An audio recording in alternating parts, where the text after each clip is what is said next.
দেড় হাত একটা আট বোঝে না, সেই আড়ের দাম দিচ্ছে 10,000 টাকা। আমরা তো গরুর মধ্যে খাওয়াবো, এক কান ভুসি কিনবো, সেটা অবস্থা নাই। চাষির ঘরে কত টাকা থাকতে পারে বোঝেন? একটা ধানের দাম আছে 1 থেকে হাইস 1100 টাকা মন। 20 মন ধান, 1 বিঘে 20 মনের বেশি ধান হচ্ছে না। ধান বিক্রি করে নিয়ে আইছি, একটা গরু এনেছি, হয়তো গোটা 250 কি 300 বিক্রি হবে।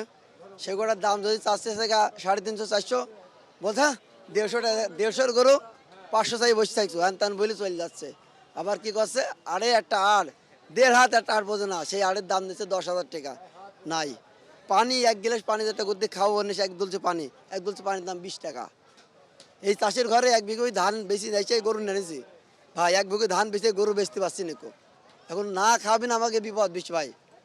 আমরা তো গরুর মধ্যে খাওয়াবো, এক কান ভুসি কিনবো, সেটা অবস্থা নাই।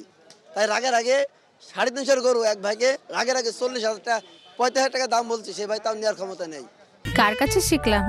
এই যে রাঁধুনি রেডিমিক্স গরুর মাংসের মশলা, গরু রান্নায় গুরু হওয়া কোনো ব্যাপারই না। এমন পরিস্থিতি রয়েছে, মানে অতিষ্ঠ হয়ে গেছি অবস্থায়। একটা গরু বেচতে 20,000 টাকা খরচই হয়, তাও সে গরু বেচতে না পারলে পারেন, একটা চাষি মানে কতটুকু দুঃখ থাকতে পারে আপনারা বলেন বেটা। তাহলে বেশি কিছু নেই, কিন্তু আড়ে তো কোনো গরু নেই, কিন্তু ক্রেতার এই অবস্থা।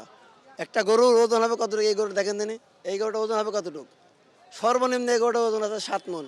সে গরুর দাম কয় টাকা বিক্রি হতে পারে এখনকার বাজারে? 30,000 টাকা মন দেয়, তাও কত টাকা হিসাব করে দেখেন।